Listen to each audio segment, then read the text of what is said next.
이스라엘 백성들은 영적으로 남편 되시는 하나님을 떠났습니다. 그리고 다른 신들을 섬겼습니다. 그것을 우리는 영적 간음이라고 합니다.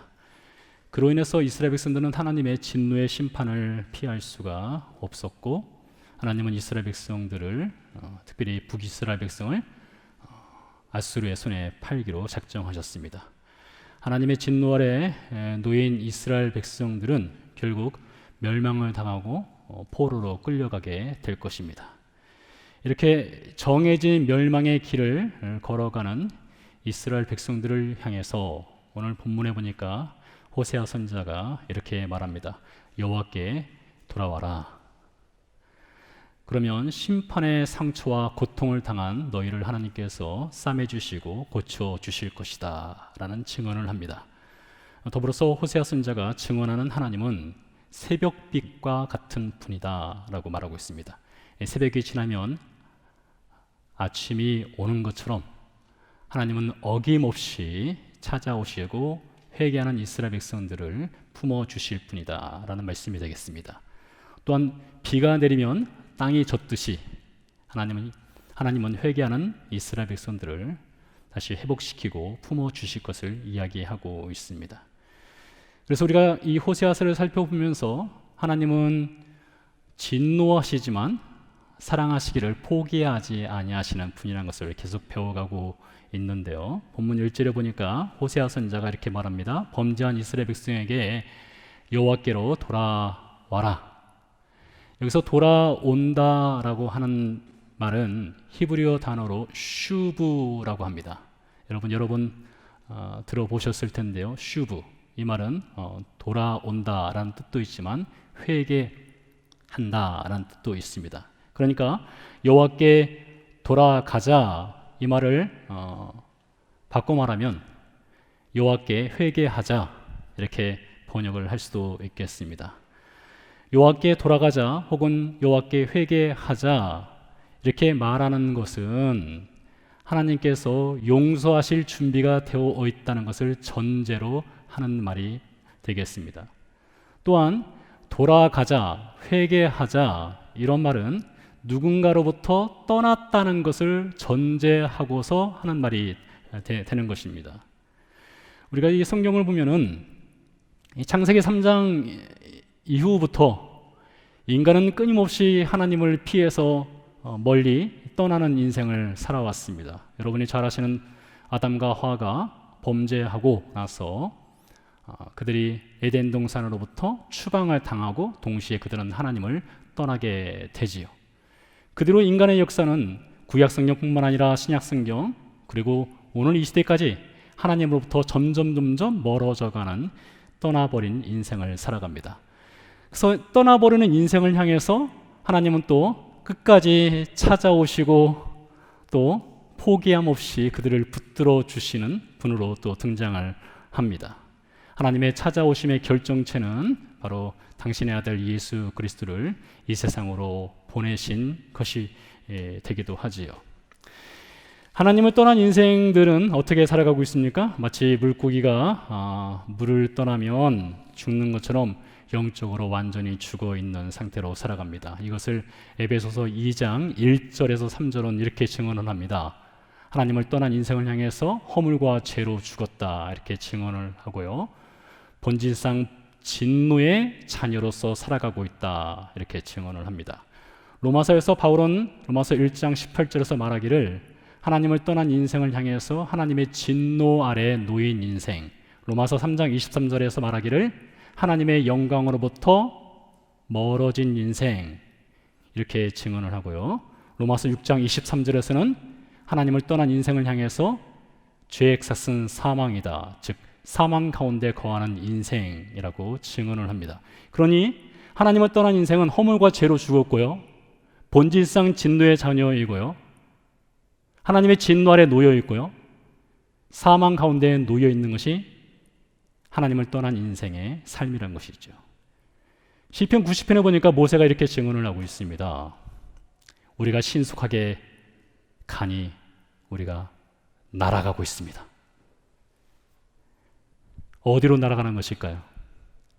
모세의 증언에 따르면 피할 수 없는 죽음의 날을 향해서 우리 인생은 날아간다, 이렇게 말하고 있습니다.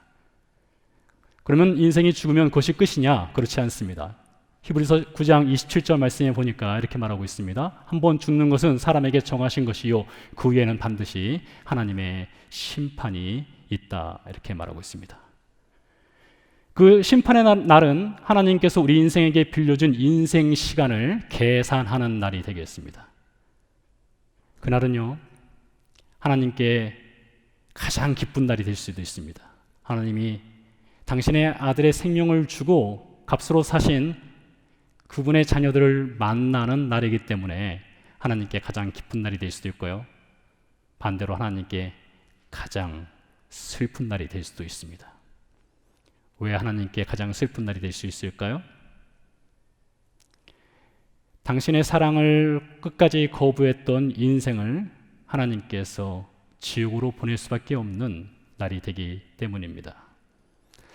여러분, 하나님은 인생을 향한 당신의 눈과 귀와 마음을 한 번도 인생을 향해서 되돌이켜서 딴 곳을 바라본 적이 없는 분입니다. 그런 하나님께서 유일하게 한 번 그분의 눈을 감으시고 귀를 닫으시고 마음을 닫으시고 등을 돌린 적이 있었습니다. 그때가 언제입니까? 당신의 아들 예수 그리스도께서 골고다에서 십자가 죽음을 당하는 그 순간이었습니다. 여러분이 하시는 기도, 아버지요가 아니라 나의 하나님이요, 늘 아버지로 불렀던 그 하나님을 예수님께서 골고다에서는 하나님으로 부르셨습니다. 아버지라고 부르지 못했습니다. 죄인의 자리에서 죄인으로서 하나님을 아버지로 부를 수 없었던 것이죠. 그래서 예수님께서 이렇게 기도했습니다. 나의 하나님 어찌하여 나를 버리시나이까. 그 외침과 함께 하나님을 바라봤지만 하나님은 당신의 아들을 바라볼 수가 없었습니다. 그래서 눈을 감으셨고요, 귀를 막으셨고 등을 돌리셨습니다. 하나님은 그날 당신의 아들 예수 그리스도를 구원할 수가 없었습니다. 아니, 구하지 않기로 작정하셨습니다. 왜 그렇습니까? 그 아들 이상으로 저와 여러분 죄인을 사랑하셨기 때문입니다. 우리를 구원하기 원하셨기 때문이지요. 그때 하나님께서 눈을 감으셨고 귀를 막으셨고 등을 돌리신 적이 있었습니다. 그러한 하나님께서 한 번 더 등을 돌릴 때가 있습니다. 눈을 감으실 때가 있고요, 귀를 막으실 때가 있습니다. 바로 그 심판의 날입니다. 한 번 죽는 것은 사람에게 정하신 것이요 그 후에는 반드시 심판이 있으리니 그 심판의 날에 하나님의 사랑을 거부한 인생을 향해서 하나님은 눈을 감으시고 귀를 막으시고 등을 돌리게 되는 그 슬픔을 하나님이 맞이한다는 것이죠. 그래서 하나님은 그 심판의 날이 다가오기 전에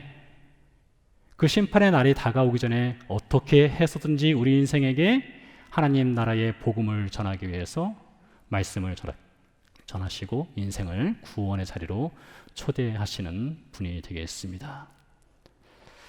이렇게 하나님을 떠난 인생, 하나님으로부터 점점 멀어지는 인생이 사망 가운데 거하고 있는데, 사망 가운데 거하는 인생이 하나님께로 돌아갈 수 있는 유일한 길을 성경은 회개라고 가르치고 있습니다. 우리가 잘 알고 있는 단어이지요, 회개. 자, 그러면 어떻게 죄인이 회개를 할 수 있을까요? 이 죄인이라는 것을 알아야만 회개를 할 수 있을 텐데요. 예를 한번 들어보도록 하겠습니다. 바울이 예수님을 믿기 전에 자신의 인생을 소개하는 장면이 성경 곳곳에 등장을 합니다. 그 중에 빌립보서 3장 4절에서 6절 사이에 보면 바울이 자신을 이렇게 소개합니다. 나는 히브리인 중에 히브리인이고 베냐민 지파의 자손이고 나는 바리새인 중에 바리새인이고 율법의 의로는 흠이 없는 인생을 살았다. 이것이 바울이 자신이 예수님을 만나기 이전의 삶에 대한 고백입니다. 사람들은 기독교에 대해서 이렇게 이야기합니다. 기독교란 무엇이냐? 기독교는 도덕적으로 살도록 도와주는 종교이다. 기독교는 고상한 성품을 지니도록 도와주는 종교이다. 기독교는 신념과 긍정적인 확신을 갖도록 도와주는 종교이다. 기독교는 희망의 종교이다. 이렇게 말합니다. 만약 이것이 기독교의 핵심이라면 바울은 예수 그리스도 없이도 충분히 하나님의 자녀로 살아가고 있는 인생입니다. 왜요? 그는 의로운 사람이었습니다. 그는 자기 의로움에 충만했던 사람입니다. 그는 도덕적이었습니다. 그는 고상했습니다. 그는 지극히 하나님을 사랑했습니다. 그렇게 볼 때에 바울은 예수 그리스도가 없이도 충분히 하나님의 믿음의 자녀로 살아갈 수 있었겠죠. 그러나 그렇지 않았습니다. 바울이 디모데전서 1장에서 자신이 또 예수님을 만나기 이전에 어떤 인생이었는가를 이렇게 고백하고 있습니다. 나는 비방자요, 폭행자요, 박해자였다. 여러분 이상하지 않습니까? 빌립보서 3장의 바울과 디모데전서 1장의 바울은 다른 사람이 아닙니다. 같은 인생입니다. 같은 사람입니다. 그런데 빌립보서 3장에서는 나는 의로운 사람이고 율법의 의로는 흠이 없는 인생을 살았다 이렇게 고백을 하고, 디모데전서 1장에서는 나는 비방자요, 폭행자요, 박해자다 이렇게 고백하는, 왜 양면성을 띠고 있는 바울을 우리는 만나게 될까요? 왜 디모데전서 1장에서는 바울이 고백하기를 나는 죄인 중에 괴수이다 이렇게 고백을 하게 되는 것일까요? 왜 같은 입에서 다른 말이 나오게 되는 것일까요? 그가 다메섹 도상에서 예수 그리스도를 만났기 때문입니다. 그 만남을 통해서 예수님께서 바울에게 조목조목 네 죄가 무엇이다 그렇게 말씀하지 않으셨습니다. 그러나 바울이 예수 그리스도를 만나는 그날 하늘에서 빛으로 임하신 그 예수 그리스도를 보는 순간 바울의 육신 눈이 가려지고 그의 영적인 눈이 열려지게 되었습니다. 그의 영적인 눈이 열려지게 됐을 때에 바울은 깨달은 것이 몇 가지가 있습니다. 첫 번째로 그는 허물과 죄로 죽은 죄인이라는 것을 깨달았습니다. 두 번째로 그는 본질상 진노의 자녀라는 것을 깨달았습니다. 세 번째로 그는 하나님의 진노 아래 놓인 인생이라는 것을 깨달았습니다. 네 번째로 그는 사망 가운데 놓인 인생이라는 것을 깨달았습니다. 다섯 번째로 그는 하나님의 심판대 앞에서 자신의 의로움으로는 그 무엇으로도 하나님 나라에 들어갈 수 없는 지옥 가는 인생이라는 것을 그때 깨달았던 것입니다. 성령께서 바울에게 그의 죄인됨을 깨닫게 하셨던 것이죠. 그래서 바울은 자신이 입고 있었던 그 종교의 옷, 의로움의 옷, 고상함의 옷, 도덕의 옷, 율법의 옷을 그 포장을 다 뜯어냈습니다. 그리고 하나님 앞에서 비방자요, 폭행자요, 박해자인 자신, 죄인 중에 괴수였던 자신을 발견하게 되었던 것이죠. 그래서 기독교 신앙이라는 것은 무엇이냐? 기독교 신앙은 빌립보서 3장에서 디모데전서 1장으로 넘어가는 것이 기독교 신앙입니다. 자기 의로움의 신앙에서 예수 그리스도가 없이는 죄로 죽을 수밖에 없는 인생이라는 것을 깨닫는 것이 기독교 신앙입니다. 마찬가지로 우리가 그리스도인 됨의 출발은 빌립보서 3장에 자기 의로움으로 살았던 우리 인생이 회개하는 인생으로 살아가는 것, 그것이 바로 그리스도인 됨의 시작이라고 할 수가 있는 것입니다. 바울이 죄의 문제를 해결하기 위해서 다메섹으로 간 것이 아니었습니다.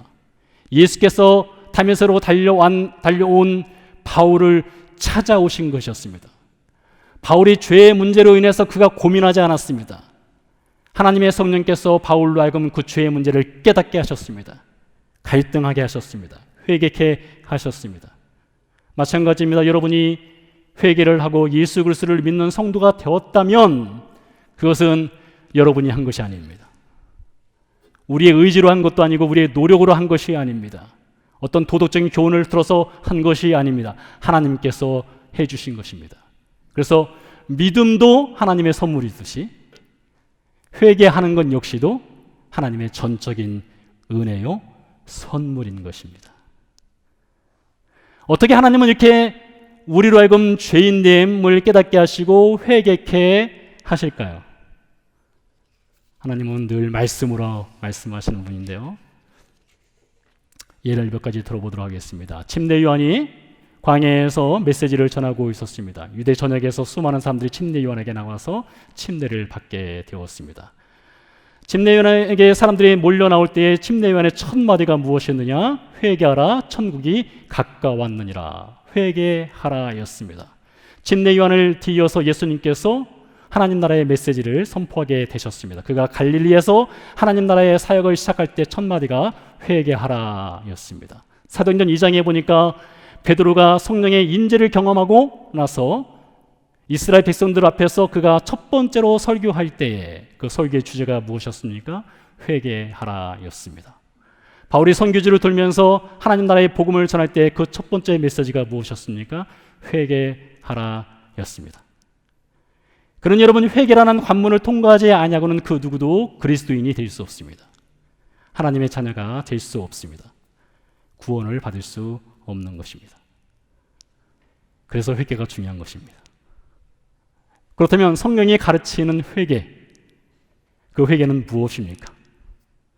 회개라는 말을 어원적으로 살펴보면, 라틴어적으로 회개라는 말은 think again, 다시 생각하라 이겁니다. 무엇이 문제였는지 다시 생각하라. 다시 말씀드립니다. 여러분, 우리가 다시 생각할 수 있는 것, 우리가 죄를 깨닫는 것, 죄를 아는 것, 이것은 우리 스스로가 하는 것이 아닙니다. 하나님께서 알려주시는 것입니다. 어쩌면 이 시간에 여러분에게 하나님께서 성령을 통해서, 말씀을 통해서 여러분을 하여금 다시 생각하게 하실 수 있습니다. 여러분의 죄가 무엇인지 다시 한번 생각하게 하시는 것, 그것이 회개의 시작입니다. 헬라어로 살펴보면 회개라고 하는 것은 change of mind입니다. 마음을 바꾸라 이것입니다. 마음을 바꾸는 것, 여러분 스스로가 할 수 있는 것이 아닙니다. 하나님께서 말씀으로 알려주셔야 됩니다. 성령께서 역사를 하셔야 됩니다. 어쩌면 오늘 이 시간에 여러분에게 하나님께서 change of mind를 말씀하고 계실 수도 있습니다. 회개라는 뜻을 히브리어적으로 살펴보면 change of direction입니다. 방향을 바꾸라 이것입니다. 방향을 바꾸라. 이건 역시 우리 스스로 할 수 있는 것이 아닙니다. 우리의 의지로 하는 것이 아닙니다. 하나님께서 말씀으로 여러분에게 들려주시고 말씀으로 깨우쳐 주시고 성령께서 이 시간 역사하시고 계실 때에 여러분 가운데 체인지 오브 디렉션이 일어나게 되는 것입니다. 이를 종합해 보면 회개라고 하는 것은 생각을 다시 하고 마음을 바꾸고 행동을 바꾸는 것입니다. 한 가지 좋은 예가 있습니다. 누가복음 15장에 나오는 탕자의 비유입니다. 성경에 나오는 이야기 중에 베스트셀러 중에 베스트셀러이지요. 아시는 것처럼 탕자가 집을 나갔습니다. 허랑방탕했습니다. 돈을 다 허비했습니다. 굶주렸습니다. 돼지가 먹는 쥐염내매조차도 제대로 얻어먹지 못했습니다. 배가 고프니까 생각을 다시 하게 됐습니다. 내가 잘못했구나. 생각을 다시 하게 되었습니다. Think again. 아버지 집으로 돌아가야 되겠구나. Change of mind. 마음을 바꾸기로 결정했습니다. 그가 일어섰습니다. 방향을 돌렸습니다. Change of direction. 아버지 집으로 돌아오게 되었습니다. 그래서 이 탕자의 비유에는 회개의 3박자가 정확하게 들어있습니다. 마음을, 생각을 바꾸고 생각을 다시 하고 마음을 바꾸고 일어서서 행위를 바꾸었습니다. 그런데요, 그보다 더 중요한 것이 있습니다. 탕자가 아무리 다시 생각하고 마음을 바꾸고 방향을 전환하였다 하더라도 그가 돌아갈 곳이 없다면 그게 무슨 소용이 있겠습니까? 그러나 아시는 것처럼 탕자의 아버지는 문을 닫아놓지 않았습니다. 탕자의 아버지는 끝까지 기다리시는 분이셨습니다. 그는 매일 마을 어귀에 나가서 내 아들 언제 돌아오나 하고 기다렸던 아버지였습니다. 그래서 탕자가 돌아갈 곳이 있었다는 것입니다. 그를 기다리는 아버지가 계셨다는 것입니다. 그를 포기하지 않냐는 사랑의 아버지가 계셨기 때문에 그가 다시 생각하고 마음을 바꾸고 방향을 바꿔서 돌아갈 수 있었다는 것입니다. 오늘 본문에도 보면 호세아 선지자가 말합니다. 우리가 여호와께로 돌아가자. 우리가 여호와께로 돌아가자, 회개하자. 이 말인즉슨 죄인인 우리 인생이 돌아가서 용서를 받을 수 있는 그곳이 있다는 것입니다. 하나님이 계시다는 것입니다. 그것이 성도에게 가장 큰 축복 중에 하나입니다. 하나님은 창세 이전에 이미 그 아들을 골고다에 세우실 것을 작정하셨고 그 골고다에서 용서를 베푸시기로 작정하신 분이셨습니다. 그래서 그 용서의 문을 항상 열어 놓으셨습니다. 그래서 생각을 다시 하고 마음을 바꾸고 방향을 바꿔서 하나님께로 돌아가면 하나님은 용서해 주시는 분인 것이죠. 자, 그런데 우리가 고의로 죄를 지을 수도 있고요, 실수로 죄를 지을 수도 있습니다. 방향을 전환했다가도 뒤로 돌이킬 수도 있고 넘어질 수도 있는 것이 우리 인생입니다. 그러다 보면 우리 안에 어떤 생각이 드는가 하면 이러다가 나 구원받지 못하는 것 아닌가 라는 의심이 들 때가 분명히 있습니다. 저한테도 많았고요, 아마 여러분에게도 그런 일들이 있을 것입니다. 여러분, 그런데 그런 생각은 지극히 당연한 것입니다. 지극히 건강한 것입니다. 여러분의 구원을 의심하는 것, 그거 자주 의심하셔야 됩니다. 여러분의 믿음을 의심하는 것, 그거 자주 의심하셔야 됩니다. 내가 정말 회개한 것인가? 자주 의심하셔야 됩니다. 그것이 건강한 것이에요. 여러분, 영원한 지옥이냐 영원한 천국이냐를 결정하는 이 구원의 문제를 가지고 의심하지 않고서 그냥 맹목적으로 믿는다는 것, 그것처럼 위험한 것이 없는 것이죠. 그러니 아주 세밀하고 조심스럽고 주의해서 우리가 정말 구원받았는지, 내 회개가 정말 회개다운 회개인지를 점검하고 또 점검하는 것은 당연한 것입니다. 자, 방향 전환을 한 후 죄를 지었습니다. 반복합니다. 넘어집니다. 어떻게 될까요? 구원이 어떻게 될까요? 우리는 이스라엘 민족의 역사를 통해서 그 명확한 답을 얻을 수가 있습니다. 이스라엘 민족사는 불순종의 반복의 역사입니다. 그런데요, 하나님께서 이스라엘 백성과 어떤 언약을 맺으셨다겠습니까? 무조건적인 은혜의 언약을 맺었다겠습니다. 이스라엘 백성과 결혼관계가 되었다겠습니다. 절대로 파기할 수 없는 결혼관계를 맺으셨다겠습니다. 그렇기 때문에 우리가 구원을 받고 예수 그리스도의 신자가 된 후에 넘어지더라도 우리의 구원이 흔들리지는 않습니다. 그러나 하나님께서 부어주시는 풍성한 은혜의 삶은 살지는 못합니다. 여러분, 예수 그리스도를 영접한 후에 20년, 30년 혹은 그 이상 신앙생활하면서 특별히 대표기도 하시는 분들이 앞에 나와서 기도하실 때에 지난주에 지은 죄를 용서를 구하는 기도를 늘 합니다. 그 기도를 몇 번 반복했습니까? 20년 이상, 30년 혹은 우리가 죽을 때까지 기도를 반복하겠죠. 그런데 하나님 한 번도 그만해라, 듣기 싫다 하지 않으십니다. 예수 그리스도의 보혈은 부족함이 없기 때문이기도 하죠. 그러므로 사랑하는 성도 여러분, 성도가 구원받은 후에 죄를 지을 수 있습니다. 그때마다 우리는 think again, 다시 생각해야 됩니다. 죄를 지을 수 있습니다. 그때마다 change of mind, 마음을 바꾸셔야 됩니다. 그때마다 change of direction, 방향을 바꾸셔야 됩니다. 언제나 용서하시고 기다리시는 그 하나님께로 돌아갈 수 있습니다. 기도하시겠습니다.